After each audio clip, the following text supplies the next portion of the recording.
banyak orang yang cacat berpikir, cacat kalkulasi, kemudian dia bertindak, kemudian dia gagal, ujungnya menyalahkan Tuhan, bukan memperbaiki cara berpikirnya.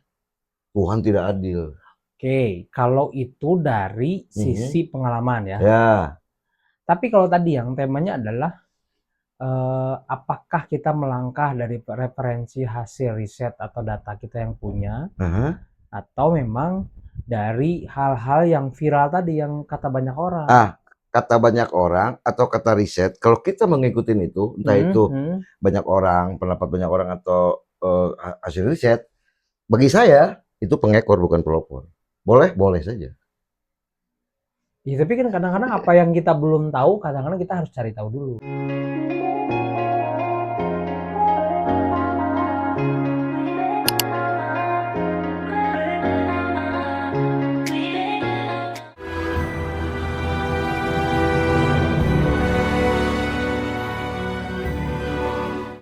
Ya, balik lagi di sudut ruang magun. Bicara perspektif, bicara pendapat, bicara sudut pandang. Ini yang sering ada di tengah kita. Bicara soal hasil riset atau kemudian googling kita.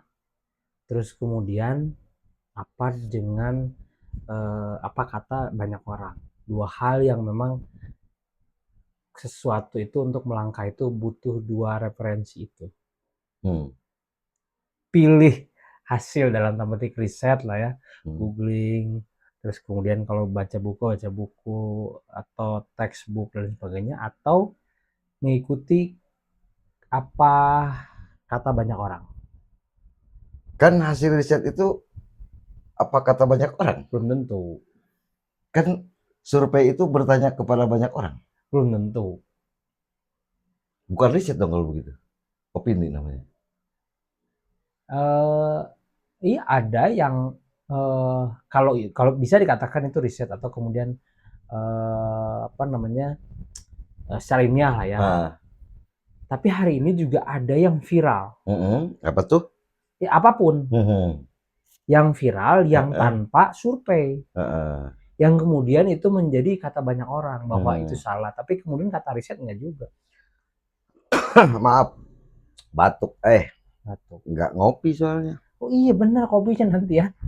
Di part 2 kita ngopi. Ini ada Sunbeam. Ini nggak disiapin. Apa kata banyak orang belum tentu itu benar. Walaupun demokrasi mengatakan suara mayoritas harus diikuti. Saya tidak setuju dengan itu. Jadi kalau mau melangkah, orang yang sudah pede, percaya diri, ya udah melangkah. Dengan apa, referensi apa? Dengan referensi yang ada pada diri saya, dengan diri kita gitu. Ya diri kita terbentuk dari preferensi apa? Pertama pengalaman jelas.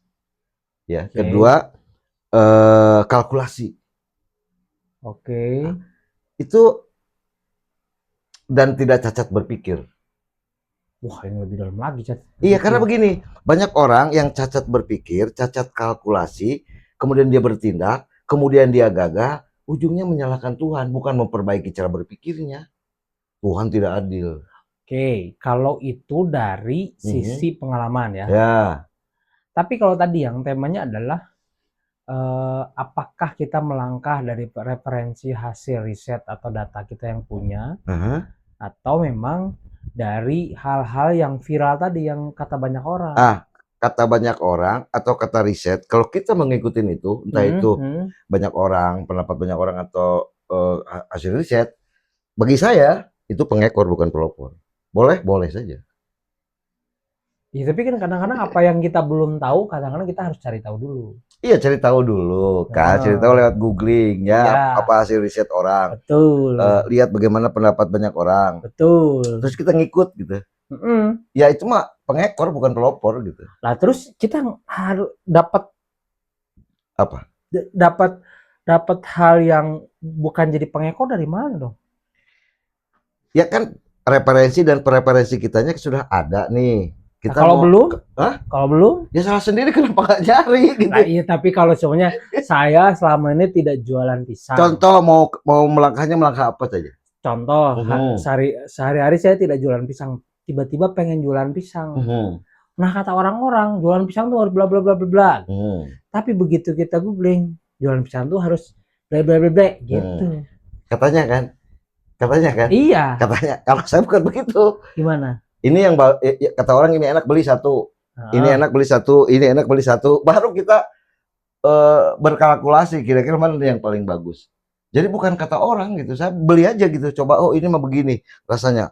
Ini beli ini begini. Jadi Terus yang namanya studi komparasi gitu ya.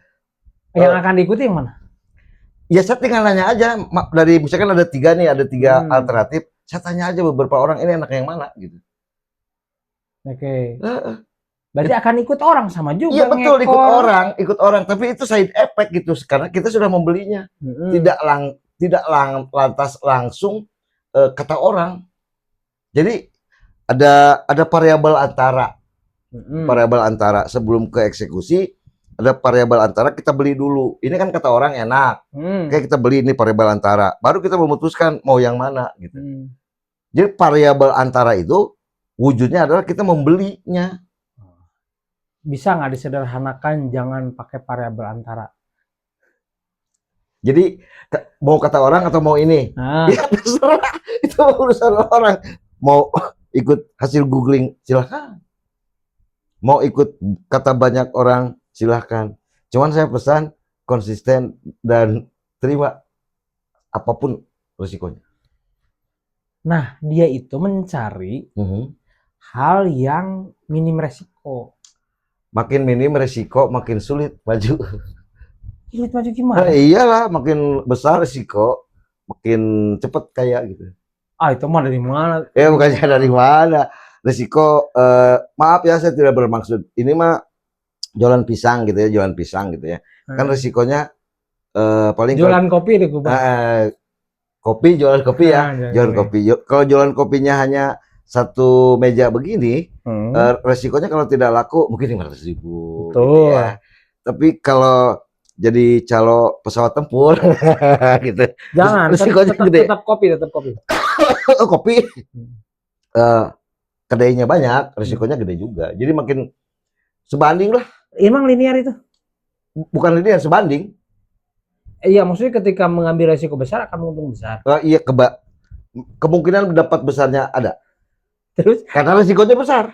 Tapi mungkin juga buat jadi resiko besar. Kalau bicara kemungkinan apapun pasti mungkin gitu. Loh iya, tapi kan berarti carilah yang resikonya kecil. Ya kalau orang yang penakut dengan kegagalan karena resikonya besar, ya silakan, nggak apa-apa. Mau jualan cilok boleh. Tapi kalau ciloknya sudah kedainya ada 5.000 gitu ya gede juga resikonya sebetulnya. Gitu. Iya kan. Jadi pilih aja. Hidup ini simpel. Anda mau ikut mana, mau go silahkan. Go ahead. Gitu loh. Iya, tapi kan orang juga butuh. Butuh apa? Butuh hal-hal yang meyakinkan dia kan. Jadi butuh juga referensi ketika melangkah. Jadi tidak ya udah jalan ke sini aja kan nggak juga. Referensi itu bagus ya, entah itu hasil bacaan, riset, atau bertanya ke orang gitu ya. Betul. Tapi pada ujungnya 1.000 orang yang ngasih nasihat kalau dianya tidak serak, sulit juga.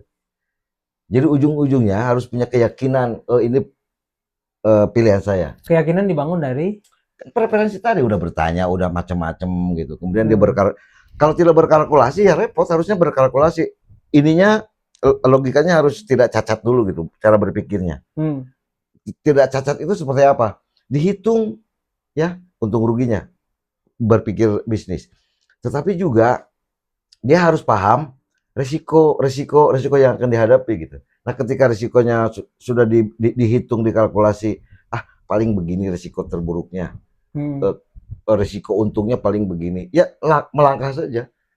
Orang hobi mancing, kemudian dia berimajinasi, saya punya pemancingan misalnya gitu ya. Karena dia sudah punya pengalaman, karena dia suka ikut mancing dan lain-lain. Kemudian dia menghitung nih, lokasinya harus di mana, bagaimana cara promosi dan lain-lainnya. Ya lakukan saja. Ketika di jalan ternyata tidak sesuai dengan ekspektasi, ya itu mah hambatan, tantangan yang harus diatasi. Gimana sih? Kan masa ada sebuah keinginan untuk melangkah terus tidak mau menghadapi Bukan tidak mau, tangan, tapi meminimalisir. ya itu orang Indonesia selalu pengennya diminimais. Ya udah kalau mau diminimalisir, jualan kopinya pakai itu aja, pakai kotak gitu ya, ya di lampu merah gitu ya. Nah, itu minimais risikonya. Tapi tetap pengen gede dia ininya. Iya, jadi begini ya orang Indonesia tuh. Maaf ya, saya tidak bermaksud apa-apa, ini hanya analogi, analoginya bisa salah. Pengen kaya, tapi jualannya jualan apa ya? Keripik misalkan. Banyak pengusaha keripik yang kaya. Iya, kalau keripiknya sedikit, saya bilang tadi kan, cilok juga kalau ada 5.000 but kan jadi gede juga gitu ya. Jadi kalau mau cepet kaya, belum tentu benar nih. Kalau mau cepet kaya, ya kayak Adnan Khashoggi gitu. Yang merek sepatu. Nggak kenal dia Adnan Khashoggi. Dia orang sengsara di Jazirah Arab, asalnya dia jualan anduk untuk di hotel-hotel. Akhirnya dia jualan pesawat, jadi calon pesawat tempur Amerika Serikat. Namanya Adnan Khashoggi. Cepet kaya. Coba kalau jualan lembu, ubi cilembu, tapi jualannya sedikit ya. Kalau ubi cilembunya jualan di Indonesia ya gede juga gitu.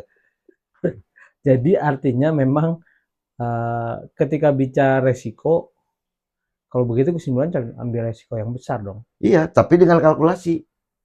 Nah, tetap harus ada kalkulasi ini yang tengah-tengah nih, bicara kalkulasi kan bisa jadi menguntungkan bisa enggak. Iya. Ini yang nanti kita bahas di part 2 ya. Kita ngopi dulu.